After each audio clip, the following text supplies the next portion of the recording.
Bonjour, bienvenue à cette toute nouvelle capsule qui va traiter de l'analyse de la dynamique familiale au début du processus de transfert d'entreprise. Alors aujourd'hui, nous allons vous expliquer dans quel contexte et quand, à l'aide d'exemples concrets, on peut avoir accès à la démarche d'analyse d'accompagnement de votre dynamique familiale. Bonjour Martine, Bonjour ça Hugo. va bien? Eh oui, très bien. Good.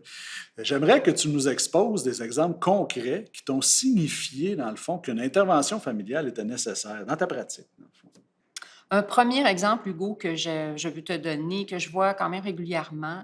Il m'est arrivé de constater que dans l'entreprise familiale, des frères et sœurs qui travaillent ensemble, mais ça peut être aussi une troisième génération, des cousins, cousines qui travaillent ensemble. Il y a comme un esprit de compétition ou de comparaison entre l'un et l'autre, que ce soit conscient ou inconscient.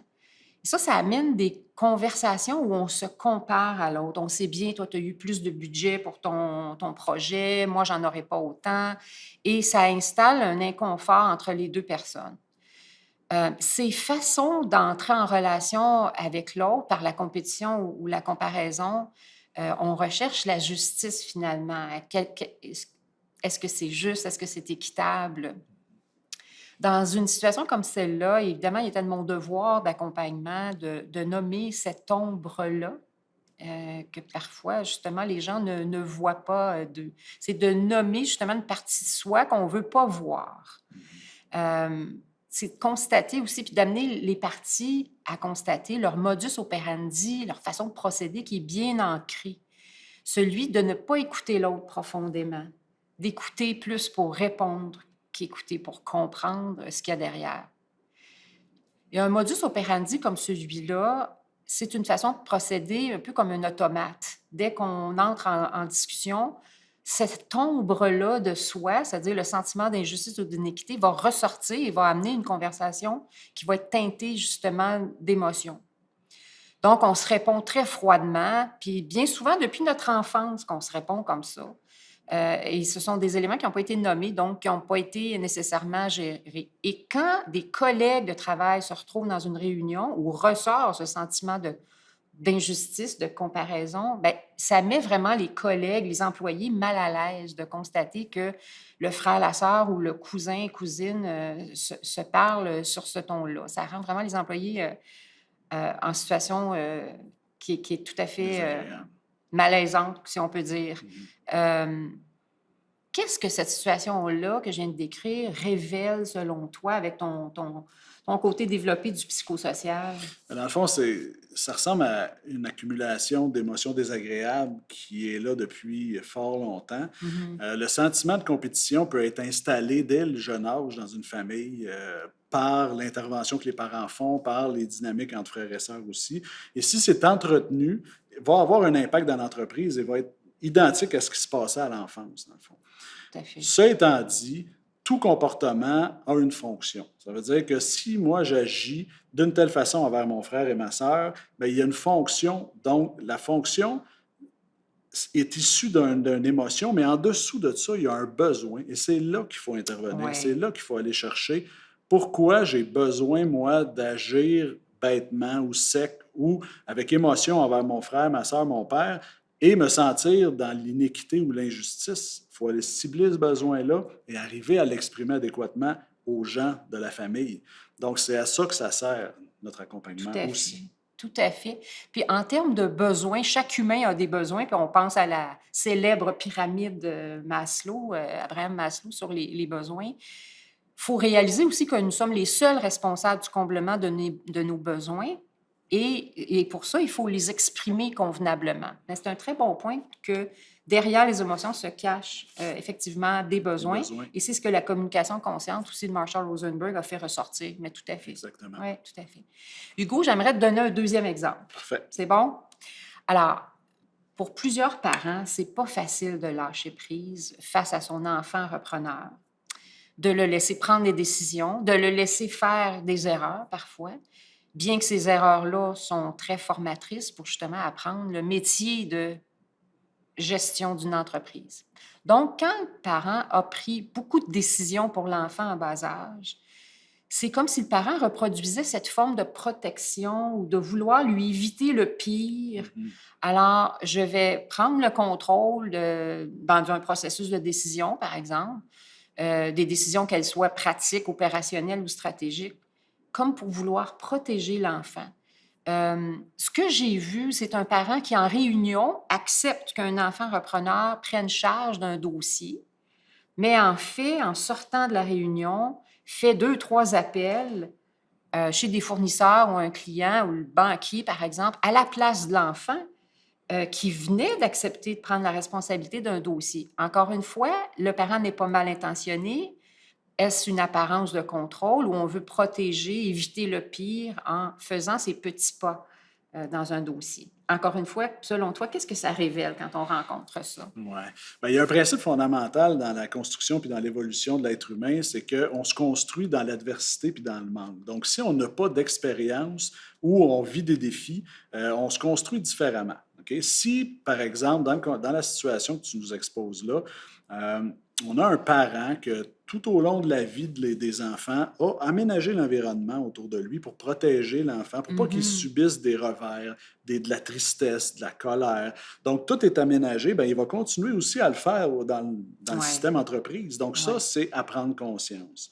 Deuxième chose, dans ton exemple, je crois qu'il y a une question de peur qui est mal agie par le cédant. Donc, il a peur de l'impact des erreurs que les repreneurs vont faire auprès des fournisseurs. Donc, au lieu d'adresser cette peur et de trouver une solution avec l'enfant ou le Ouais. repreneur, ben, il va, lui, le garder pour lui, l'accumuler et agir par en arrière pour réaménager l'environnement. Donc ça, un coup qu'on en prend conscience, il y a plein de trucs pour changer ça et Oui, puis donner la chance aux coureurs d'évoluer et d'apprendre davantage au sein de l'entreprise. ouais, absolument, absolument. Donc, le bon fonctionnement d'un transfert peut se buter à des habitudes de communication et de protection, comme on vient de le voir.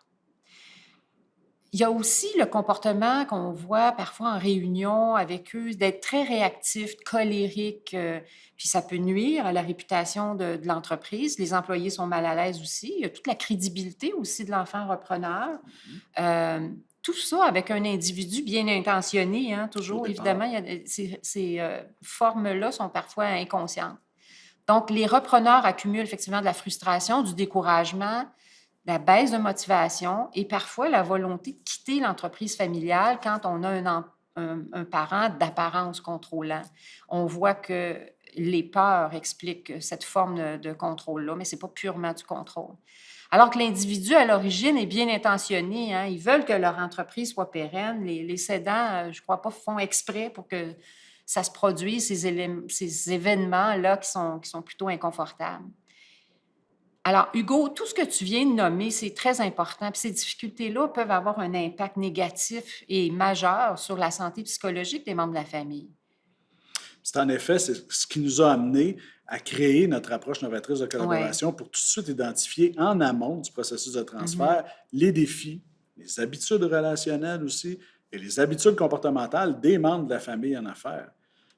Et c'est très important d'en prendre conscience tôt dans la démarche. Absolument. Hugo, je pense qu'on devrait expliquer aussi que de prendre soin de sa dynamique familiale, hein, pour éviter que ça se déverse dans l'entreprise de façon moins confortable et difficile, on peut intervenir selon 2 axes majeurs, soit en mode prévention, Mhm, donc on se parle encore, ça va quand même bien, ou en mode intervention. mhm. Tu peux nous expliquer un peu la différence entre les deux? Oui, mais dans le fond, pour une famille, il y a des familles déjà qui ont un amour inconditionnel, déjà des façons adéquates de se parler, mais qui veulent simplement améliorer des situations précises. Donc, un point en particulier où il y a une mésentente, puis on ne sait pas comment la dénouer, ou Hmm. simplement juste acquérir pour leur bien-être, leur connaissance, des méthodes de communication ou de gestion des émotions qui sont beaucoup plus saines. Bien là, on est plus en prévention. On peut les accompagner là-dedans aussi. On n'est pas toujours obligé d'avoir une situation problématique, intense et Tout complexe. à fait. Cependant, dans les conflits qui perdurent dans le temps, plus complexes, on peut aussi intervenir et accompagner les familles tout en refaisant l'histoire familiale, dans le fond, pour qu'ils s'assurent que leur façon d'être, leur comportement ne nuisent pas aux autres, dans le fond. Tu sais, les mésententes qui perdurent, ça peut blesser les gens et les relations plus désagréables au fil du temps peuvent faire développer chez les gens de l'anxiété, même aller jusqu'à Ouais. la dépression et au burn-out. Ah, Donc, tout il à faut fait. s'en occuper. Tout à fait, tout à fait. Et en intervention, lorsqu'on a des enjeux un peu plus importants, par exemple. Bien, j'ai des exemples qui me viennent comme souvent pour les gens, pour des raisons d'image familiale, de réputation, pour ne pas faire de vagues, il y a des familles qui vont tolérer des comportements totalement inadéquats de certains membres de la famille, puis ça Mhm. pendant longtemps. On peut parler ici de toxicomanie, de bris de matériel, de comportements agressifs aussi. Puis certains vont même acheter à pair, ils vont récupérer par en arrière, payer les gaffes, payer les contraventions et tout ça. Puis Mhm. l'impact de ça, c'est que la situation va que se détériorer parce que la personne responsable de ces comportements-là n'est pas responsabilisée. Alors, il faut lui faire prendre conscience de son pouvoir et de sa responsabilité au sein de l'entreprise. Absolument, absolument. Donc, en résumé, on peut dire que les modus operandi, nos façons de réagir, de se parler dans le système famille, se déversent dans le système entreprise, avec des conséquences quand même majeures. Si ce n'est pas adressé, en effet. Alors, en effet, on ne peut pas faire un transfert d'entreprise tout en douceur et en harmonie si le baluchon de la famille est rempli d'histoires et de conflits qui n'ont pas été nommés, parce qu'on ne peut pas gérer ce qui n'a pas été nommé à l'origine. N'oubliez pas que ce que l'on fuit nous suit. Dans une autre capsule, vous pourrez entendre le témoignage d'une PDG d'entreprise montréalaise et internationale, Nasri International, qui a participé à cet accompagnement novateur et qui vous dira comment elle et sa famille l'ont vécu. À bientôt. Merci.